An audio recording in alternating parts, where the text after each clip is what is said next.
ক্ষমতায় গেলে রাষ্ট্র গঠনে জনগণকে সাথে নিয়ে একসাথে পথ চলার কথা জানিয়েছেন জামায়াত ইসলামীর আমির ডাক্তার শফিকুর রহমান। উত্তরাঞ্চলে ১০ দলীয় ঐক্যের নির্বাচনী সফরের দ্বিতীয় দিনে গাইবান্ধার সমাবেশে তিনি কথা বলেন।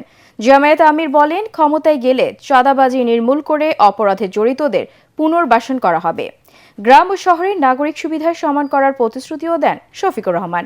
এর আগে সকালে রংপুরে আবু সাইদের কবর জিয়ারত শেষে জুলাই শহীদদের প্রতি সম্মান জানিয়ে গণভোটে হ্যাঁ এর পক্ষে রায় দেওয়ার আহ্বান জানান তিনি। গাইবান্ধার সমাবেশ শেষে বগুড়া, সিরাজগঞ্জ ও পাবনা সফর করবেন জামায়াত ইসলামের আমির ও ১০ দলীয় ঐক্যজোটের নেতারা। জুলাই শহীদদের প্রতি সম্মান দেখানোর জন্য গণভোটের প্রতি হ্যাঁ বলতে হবে। আপনাদের বুকের সন্তান আবু সাইদ বাংলাদেশকে পরিবর্তন করে দিয়ে গেছে, গোটা বাংলাদেশকে উদ্দীপ্ত করে তার জীবন উপহার দিয়ে এ দুনিয়া থেকে সে চলে গেছে। আবু সাইদ সহ তার সঙ্গী শহীদদের কাছে ঋণী নই। এই ঋণ পরিশোধে আপনারা প্রস্তুত আছেন? দখলবাজ, মামলাবাজ, হত্যাকারী, খুনি, ধর্ষক এবং আয়নাগরের নায়ক নায়িকা বানায়, তা পরিবর্তন করে দেওয়ার জন্য আমরা হা ভোট দেব ইনশাআল্লাহ। সেই হা ভোটের জোয়ারে অতীতের বস্তা পচা সমস্ত ব্যবস্থা যেন ভেসে যায়। তারেক রহমানের বিরুদ্ধে আচরণবিধি লঙ্ঘনের মিথ্যা অভিযোগ করেছে এনসিপি। এটা তাদের নির্বাচনী প্রচারণার অংশ বলেও মন্তব্য করেছেন বিএনপির সিনিয়র যুগ্ম মহাসচিব রুহুল কবির রিজভী। আরাফাত রহমান কোকোর মৃত্যুবার্ষিকী উপলক্ষে রাজধানীর বনানী কবরস্থানে তার কবর জিয়ারত শেষে তিনি কথা বলেন। এ সময় তিনি অভিযোগ করেন, 1-11 ও আওয়ামী লীগের শাসনামলে মানসিক ও শারীরিক নির্যাতনের শিকার হয়ে কোকো মৃত্যুবরণ করেন। তারেক রহমানের নির্বাচনী প্রচারণায় গণজোয়ার দেখে শানিত হয়ে প্রতিপক্ষ বিভ্রান্তি ছড়ানোর অপচেষ্টা করছে বলে দাবি করেন রিজভী। এটি একটি পরিকল্পিত হাইপার প্রোপাগান্ডার অংশ।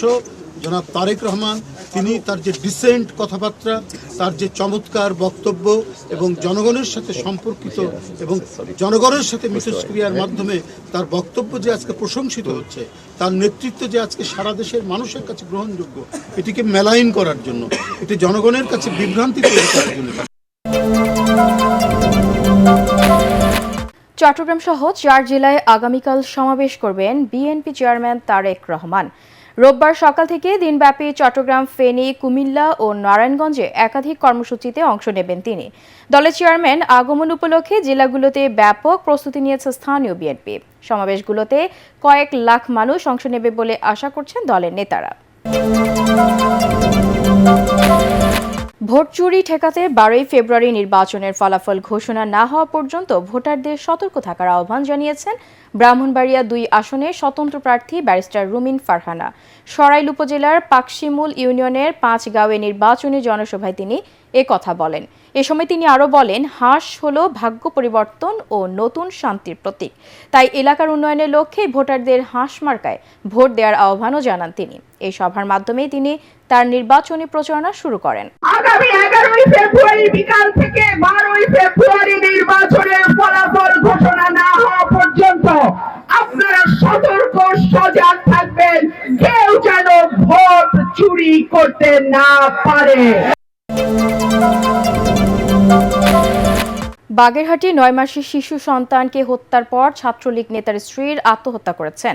শুক্রবার বাগেরহাট সদর উপজেলার সাবেক ডাঙ্গা গ্রাম থেকে ঝুলন্ত অবস্থায় ওই নারীর এবং মেঝে থেকে শিশুর মরদেহ উদ্ধার করে পুলিশ। আত্মহত্যা করা কানিজ সুবর্ণা স্বর্ণালী বাগেরহাট সদর উপজেলা ছাত্রলীগের সভাপতি জুয়েল হাসান সাদ্দামের স্ত্রী এবং জাতীয় পার্টির নেতা রুহুল আমিন হাওলাদারের মেয়ে। হত্যার শিকার শিশু নাজিম হোসেন ওই দম্পতির একমাত্র সন্তান। 5 বছর আগে ছাত্রলীগ নেতা সাদ্দামের সাথে তার বিয়ে হয়। জুয়েল হাসান সাদ্দাম বর্তমানে বিভিন্ন মামলায় যশোর কারাগারে আছেন। গত 5 আগস্ট ছাত্র জনতার অভ্যুত্থানের পর গোপালগঞ্জ থেকে গ্রেপ্তার হন জুয়েল হাসান সাদ্দাম। স্বজনরা জানান, স্বর্ণালী তার স্বামীকে খুব ভালোবাসতেন। স্বামীকে কারাগার থেকে মুক্ত করার জন্য দীর্ঘদিন ধরে বিভিন্নভাবেই চেষ্টা করছিলেন। যুক্তরাষ্ট্রের মধ্যস্থতায় সংযুক্ত আরব আমিরাতে রাশিয়া ইউক্রেন যুদ্ধ বন্ধে প্রথমবারের মতো ত্রিপক্ষীয় বৈঠক শুরু হয়েছে। আবুধাবিতে আমেরিকা, রাশিয়া ও ইউক্রেনের প্রতিনিধিরা 2 দিনব্যাপী বৈঠকের প্রথম দিনে যুদ্ধ বন্ধ ও শান্তি চুক্তির বিষয়ে আলোচনা হয়। বার্তা সংস্থা এএফপি জানায়, বৈঠক চলাকালীন রাশিয়া যুদ্ধ বন্ধের প্রধান শর্ত হিসেবে ইউক্রেনকে পূর্বাঞ্চলীয় দনবাস অঞ্চল থেকে সেনা প্রত্যাহার করতে হবে বলে পুনরায় দাবি জানায়। রাশিয়া বলছে, দনবাস অঞ্চল থেকে সৈন্য না সরালে কোনো স্থায়ী শান্তি চুক্তি হবে না এবং ইউক্রেনকে সেখান থেকে সরে যেতেই হবে। অপরদিকে ইউক্রেনের প্রেসিডেন্ট ভলোদিমির জেলেনস্কি বলেন, বৈঠক 2 দিন ধরে চলবে এবং দনবাস সম্পর্কে আলোচনা হবে, যদিও তিনি পূর্বেই এই ধরনের অঞ্চল ছেড়ে দেওয়ার শর্তে দ্বিমত প্রকাশ করেছেন।